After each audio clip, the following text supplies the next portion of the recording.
Jump in the car with me for my daily commute and let's review some books.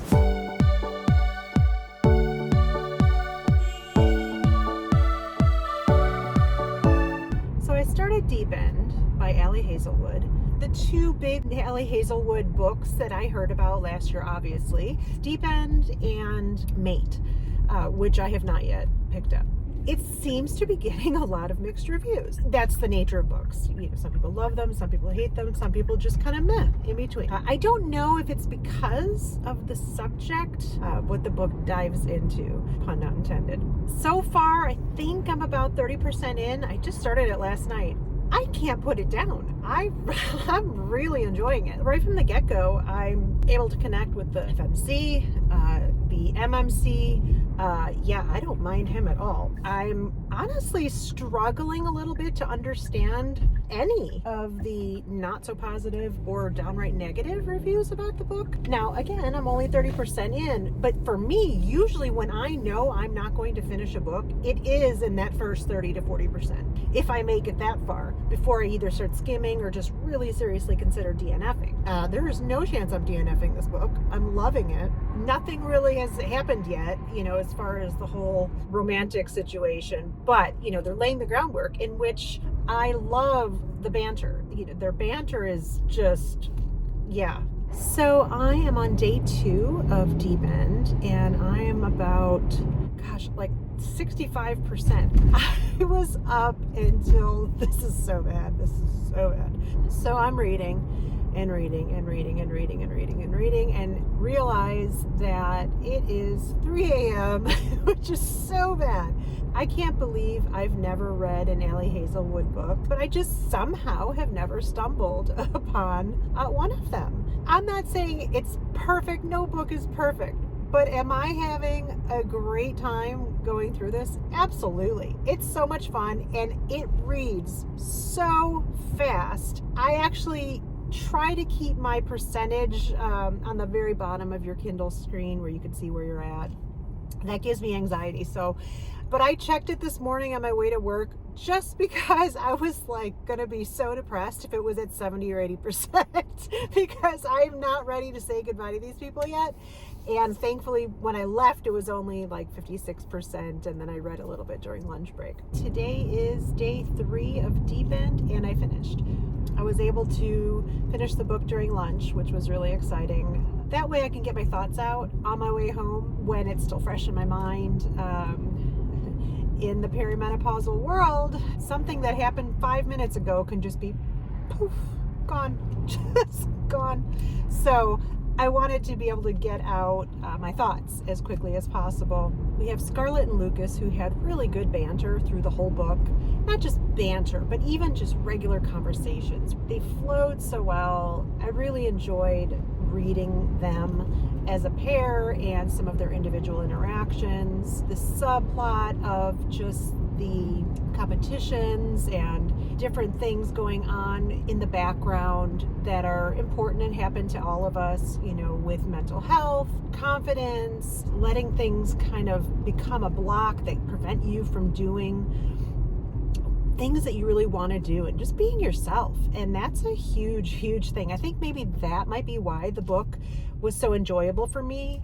Obviously, this is a romance. I really enjoyed them. I enjoyed reading start to finish. It read so fast. I'm not sure if Mate is going to be my next Ali Hazelwood. I think I need to do a little bit of research. I'm sure there's a ton of books I'm missing out on. I may look for some guidance. If you have any recommendations, I'd love to hear them on where to start on my Ali Hazelwood journey. I think she would be a really good author for me to have as a good palate cleanser, just when I'm switching it up from a thriller and then going to, say, a dark romance or a rom-com. I think I really enjoyed the speed and the pacing, the dialogue in these books, and that's kind of what I need when I need a reset, where something just moves and it's easy breezy and it's just a fun time. Solid 4 stars for me. I really, really enjoyed this. I can't wait to pick up my next Ali Hazelwood read. I recommend it for anybody who likes something that's just fast, enjoyable, easy to read, but where you do fall in love with the characters and you do care what happens to them. All of us have something in our lives that either can prevent us from doing something or maybe don't allow us to be ourselves. And this really did tackle that a bit, and I really enjoyed that aspect as well. So 4 stars for me, absolutely. I will be reading another, and I would say give it a try.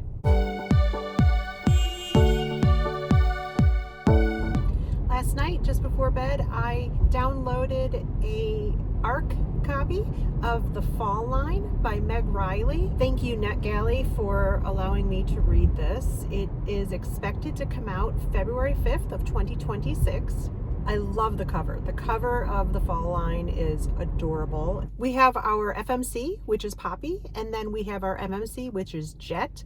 The Fall Line has a bit of small town romance, kind of a reformed playboy, a little bit of reluctant cat dad thrown in there, as well as some chronic illness that is a struggle for Poppy throughout the book. We also have some spice lessons, as Poppy has never been kissed. The pace is really good so far, and the characters are lovable. One of the things I really like so far is when you read the tropes, a lot of time you think, well, it's going to be a marriage of convenience, so they're probably going to have like insta-lust or insta-love or anything like that. And that's actually not the case. I'm really enjoying the fact that Meg Riley has set the pace. You're getting to know the background. You're getting to know what makes these people tick. This is definitely the case where the proximity and the situation and their awareness of each other and having history together really lends to how this relationship develops. And it's actually really nice. It's really natural. So tonight we'll see how much more I can get read. I'm hoping I have at least 4 or 5 hours worth of reading. We'll see what tomorrow's update will be.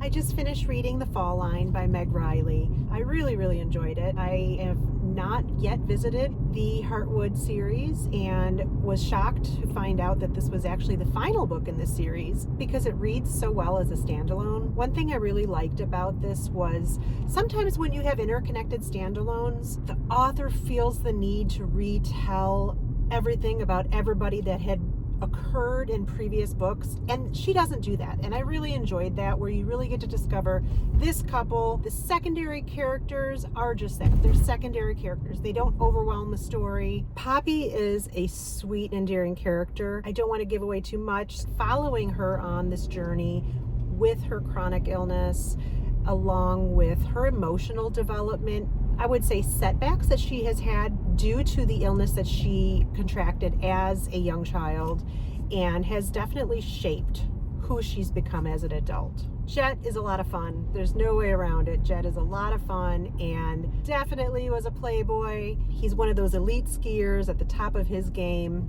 Their journey together is sweet. It's paced well. The author definitely takes you on that journey and builds the story that really does work. It really does make sense. Nothing feels too outlandish or too out there. And sometimes when I'm reading a book that is something like Marriage of Convenience, I'm really finicky, so any little thing can just kind of set me off of the believability factor, and then that will lower my overall ranking of the book.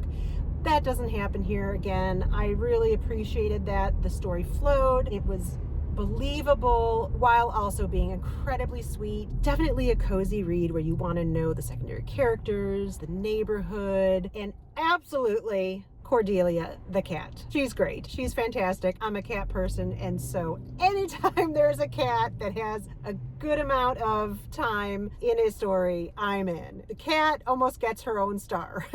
She's awesome. I would say a misconception would be just because this book is cozy, do not mistake it for not having spice. It does, and it's done very, very well. Again, this is not an author I've tried before, and sometimes that can throw me off as well. Not the case. It's done very well while still maintaining a really sweet and cozy atmosphere while reading. Really, really fun journey. For me, it was very easy to give this 4 stars.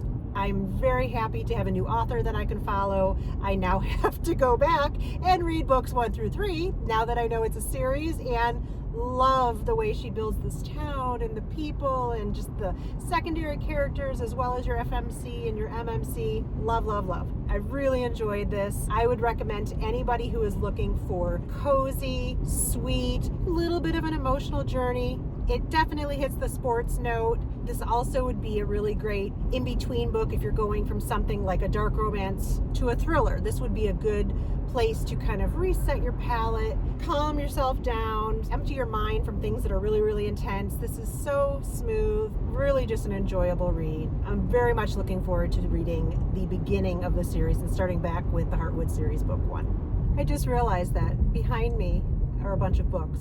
I am about to go to Goodwill and drop off about 30 James Patterson novels. I'm not getting rid of them because I didn't enjoy them, but I am getting rid of them so others can, as well as I need room on my shelves. Today is going to be day 1 of Watch Your Back. I was just finishing taping my review last night of Dear Reader, and in it I said, I'm not sure when I'm going to start book 2 of The Devil's Backbone. And after the review, I realized I talked myself into needing to jump into book 2. All I kept thinking about is, I wonder what happens next. I'm sitting there thinking, what am I going to read? What am I going to read? Getting ready to get my Kindle all set up for going to bed and turning off the lights. And it just kept kind of talking in my brain. Watch your back, watch your back, read Watch Your Back. So I went ahead and downloaded it. I actually have already purchased it as an audiobook, but I'm going to do this one as a dual. I'm going to read at night, and on my commute, I'm going to go ahead and listen to the audio and kind of, it'll probably end up flying through it a little bit faster. It's not the shortest book, but it's also not the longest. And already I'm so glad I did. It's only been a few weeks since I finished Dear Reader, but again, there is a cliffhanger in that, and this jumps right in. And you know, sometimes when you go to book 2, you're like, did I really like it that much? Was it that good?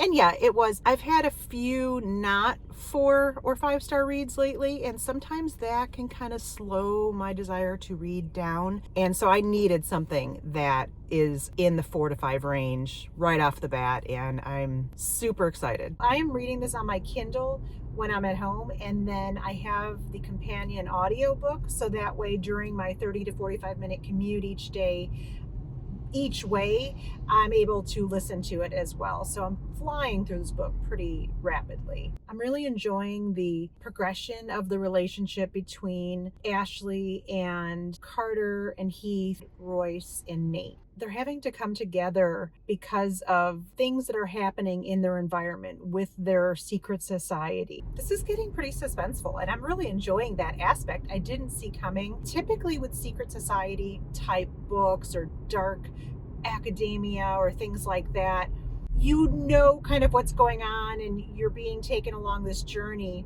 This is definitely more suspenseful, and you're being kept in the dark about things and have to find them out with the 5 of them. And I'm really enjoying that in this book. In terms of the spice level and the relationship status of everybody, things are definitely kicking up a notch. The relationship status of all of the characters is just as important as what is happening in the story and the mystery that needs to be solved. At the end of Dear Reader, I remember that some of these characters are definitely morally gray, bordering on morally black, and anybody reading would have struggled to find any redeeming qualities in a few of the MMCs. And now we're starting to really develop what makes these guys tick, what has shaped them, what makes them so morally gray, what allows them to be morally gray. Coming to an understanding of why they work together as a unit. I'm trying to savor this book, but at the same time,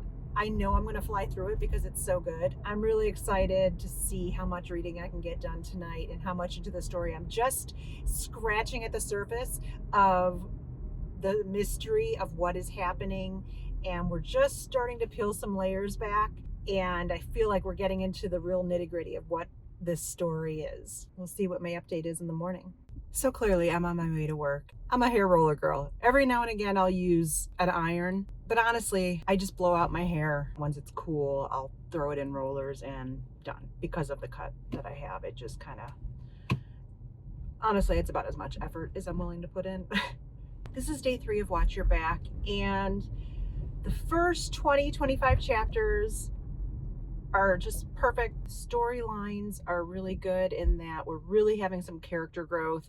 for everybody right off the bat. From the beginning of the book, you really feel for everybody. At the beginning of the book, you've come out of something, a major cliffhanger at the end of book 1, and you're immediately thrown into the character development of the 4 MMCs as well as Ashley, the FMC. You really go on an emotional journey, and you see each of their individual character come out, sometimes in a why choose or a reverse harem, or just, it doesn't even have to be a romance, just anything with multiple MMCs or FMCs for that matter. Some books, I find it hard to find qualities about each character to where you can distinguish them easily when you're reading them.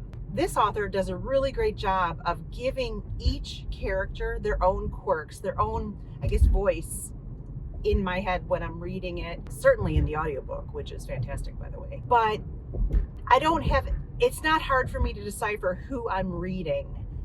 They each have their own quirks. They each have their own personalities. They each have their own tone, and it's seamless.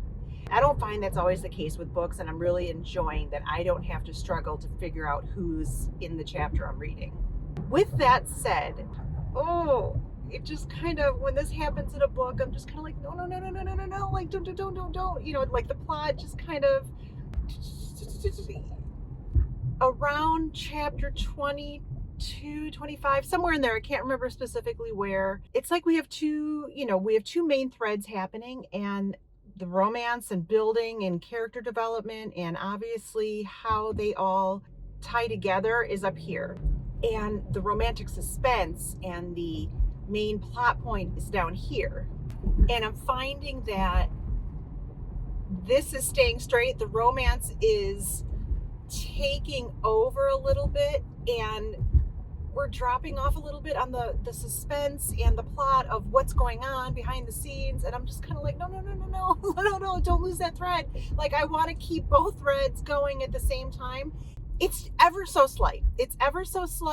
But I guess what I'm saying is that it was enough to, when you're reading, you know, you want to just be so immersed that you're not thinking about things like that. And so it just kind of like goes like this, and I don't want it to, I guess is what I'm saying. I want them both to just stay super strong. So now I've read another 10, 15, 20 chapters since I noticed that starting last night before bed, and it's picking back up again. And I get that around book 1.5 of 3, you have to pretty much kick it into high gear and really get everybody caught up and to the point of where they need to be in the romance. I get that. Yes, now there is much more of a connection between more of the characters on a romantic level, and the spice is spicing, all those good things. I'm hoping the remainder of the book is full-blown romantic suspense, keeping everything on an even keel. Today again is day 3 of Watch Your Back, and on my way in with the rollers in my hair, I didn't realize that I was so close to the end. I got to my desk, kind of got situated for the day, and clicked on to see where I was at so I can update my Goodreads, and I was at 95% right when I got here today. I thought I had a few chapters to go, and so at lunch I was able to finish the book. That little bobble in the kind of middle where I was saying, you know, it was like 2 different planes and then one went down and then came back up. Okay, so it came back up and then just roller coaster, shock, plot twist, craziness, and some of the things that happen get you downright furious on behalf of Ashley, our FMC. And wow, what a way to finish the book. I obviously now have to steamroll into book 3. What an ending. What an ending, and cliffhanger yet again. I'm going to go with a 4.25 on this book. Thinking back, I gave Dear Reader a 4.5. The only reason I'm docking this even a quarter star is just because of that little place where it took me out of the story just enough to where I was conscious of a change in the pacing. I loved everything that happened. I liked the storyline, but it was enough of a shift to where, you know, I don't like when that happens. Like, I prefer to just, I want to be so immersed that nothing takes me out of there. And it was just the slightest blip. This is total and complete nitpicking. That's my only complaint in the entire book. It starts like a banger, it ends like a banger, and the middle is pretty dang good. So it's by no means that it doesn't maintain its integrity. It just is a slight blip for me. So again, 4.25 is going to be my rating for Watch Your Back. I am super excited to your next, which is going to be book 3 in the Devil's Backbone. The last book that I'm going to review this week is going to be The Intruder by Freida McFadden. I obviously am a huge Freida fan. Like I said before, I will read all of her books. I will probably read them multiple times. And so whether she puts out a 3-star or a 5-star, it does not matter to me. I will read them all. The Intruder is 292 pages, so really fast, short, quick read. It's a thriller, suspense, psychological. It's got a little bit of everything in there. The Intruder has a 3.9 on Goodreads and an Amazon rating of 4.2. And this came out October of 2025, so it's a pretty recent book. Also, this was a Goodreads Award nominee for Favorite Mystery and Thriller in 2025. Who knows what the storm will blow in? Casey's cabin in the wilderness is not built for a hurricane. Her roof shakes, the lights flicker, and the tree outside her front door sways ominously in the wind. But she's a lot more worried about the girl she discovers lurking outside her kitchen window. She's young, she's alone, and she's covered in blood. The girl won't explain where she came from or loosen the grip on the knife in her right hand. And when Casey makes a disturbing discovery in the middle of the night, things take a turn for the worse. The girl has a dark secret, one she'll unalive to keep. And if Casey gets too close to the truth, she may not live to see the morning. I would say this was a lightning fast read. Find out what's going to happen next. You're on the edge of your seat. The anxiety and the anticipation are palpable. You feel what's happening in this book. Casey is a strong FMC, but she has built up some serious walls to shield herself, protect herself from others, pretty much everybody. We have some flashbacks throughout the book that peel back at the layers of every character, and eventually all those flashbacks and the current strife are going to converge into one confrontation. The book definitely blurs the lines between justice and revenge, I would say. There's old promises, twists and turns. You're going to have found family in this as well. It doesn't just have flashbacks, but it layers them. My overall rating for The Intruder is going to be 4 stars. Really excellent, fast-paced, psychological thriller, a lot of twists and turns, and I definitely didn't see some of them coming. If you're looking for a fast-paced psychological thriller, this is your book. That's going to be it for me for this week. I'm wishing everybody the best. There is a massive winter storm headed our way this weekend, and I just am wishing everybody the best and hope everybody gets through it okay. And we'll look forward to talking to you next week.